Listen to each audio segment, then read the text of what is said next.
Good morning again. A quick book recommendation before I start. Lost Civilizations of the Stone Age by Richard Rudgley. Very good read. It was the guidebook to a Channel 4 TV show that came out about 15 years ago, about the same time as Graham Hancock's wonderful Underworld program was out on Channel 4 as well, when Channel 4 used to make superb documentaries, which they don't now. They specialise in fake news. Speaking of fake news, there was a report. I'll try and post a link below here when I get home later from work today. Channel 4 did a feature on the alt-right, and it's clearly a classic example of fake news, wag the dog type scenario. They're obviously using actors and all these posh types going, "Oh, I joined the alt-right because I was disillusioned as a libertarian, and being from a working class background, I left Cambridge Footlights. I left the council estate to become an alt-righter." This kind of nonsense. It's just clearly transparent and fake. Now, talking of fake news and false reporting, this is kind of a warning, this one, and a prophecy of sorts. You know me, I enjoy life, I have a good laugh, I like satire, but I'm deadly serious. I'm 50% deadly serious in my life, and I'm 100% serious about my work. But I'm a 50% in my actual daily life. I'm 50% serious, completely serious, 25% jester, and 25% conjecture. And that's given me the way I like to live. That's given me the way I like to live. Now, I don't give a shit about the alt-right anymore than I care about the left. They're both pox on both their houses as far as I'm concerned. Extremists on both ends are trash, although I do understand and acknowledge the necessity of this alt-right movement. If it's legit, I think it's probably more likely a creation of the Bolsheviks, who've been looking to invent things since the bloody collapse of the Berlin Wall and trying to stay relevant. And things like apartheid gone and everything, they have to constantly regurgitate new enemies for Bolsheviks and Bolshevism and the likes of its outlets like the Socialist Workers' Party, the Socialist Worker, and the Guardian newspaper to constantly battle with. I described it as being almost like a cybernetic version of 1920s Luxembourgians and freebooters bashing it out in a digital beer keller. And this brings me to an interesting thing. Now, lots of us are interested in the occult and paranormal, interested in magic, interested in things like tarot and everything like that, because of the association with the alt-right and things like memetics, and in particular the whole Keck phenomena. You're going to start seeing attacks from the mainstream media on anyone interested, involved, or even as a hobbyist, which most of us are, in the occult and magic and esoteric things, as being compared to Nazis. It's coming. They've been doing this for a long time with people who've been into things like Viking reenactments, Viking heritage, Anglo-Saxon Celtic heritage, all that kind of Slavic heritage, and into all the old legends and stuff. They've tried to portray those people as Nazis or neo-Nazi leanings.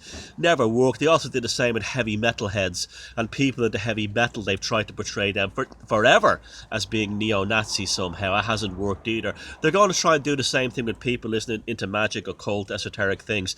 And they'll try to constantly connect it to the alt-right because they don't understand how the Keck thing worked.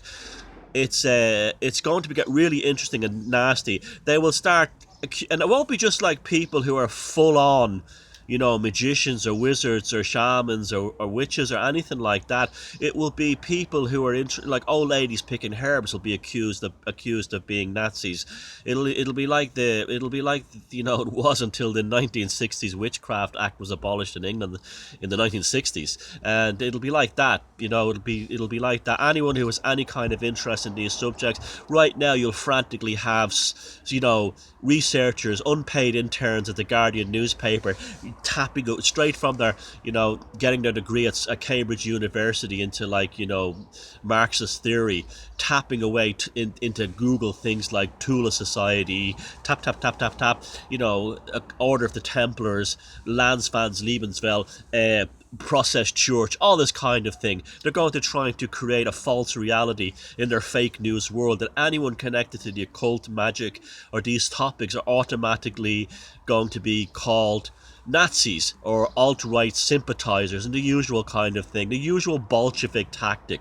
Of course it won't go anywhere, and this is why I tell people never get involved in anything other than, I said today, and I still stand by this, that to me the Trump election was like, it's not Trump, it was forcing to get rid of Clinton, but the energy that has unleashed to me and the potentials, if anyone's opened the 10th Aether, it's definitely been the election of Trump, but we have definitely in the time of the apocalypse and revealing.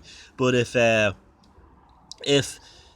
don't get involved. To me, the whole Trump phenomena, as with Brexit, was like getting a fuck when you needed to get laid, but not wanting a relationship with these people. That's what that was like to me. It's just a flyby scenario. Don't join teams. Don't get involved if you can. Use something for when it, sail on the ship as long as it's seaworthy. As soon as the barnacles start slowing it down or eating into the hull, jump on another ship. You don't have to have any loyalty to anyone except yourself and the people you really love in your own real life. Other than that, Dogma is a no-win game. So watch out for that one. There's a prediction I'm going to make. You're going to see, as well as fake news stories about actors playing alt-right young people, like the Channel 4 thing that we had recently with Jon Snow, you're going to have the same thing. Like, you'll have some fellas stand, well, I was very much into right-wing politics and I was going around kicking Pakistanis, and a big aspect of this for me was when I left my working-class housing estate in, Rochdale, I was very interested in the occult because of Keck, and every time I beat up a Pakistani or a Jew, I always feel really extra British because of my interest in the Kabbalah. This is going to come. So watch out, pay attention, be safe, everything's going to be okay, and fuck them if they can't take a joke. Oh, and then don't forget, you lost Civilizations of the Stone Age. Good read, and look at the TV show if you can. As mainstream stuff goes, it's pretty good. From a time when the mainstream wasn't completely shit.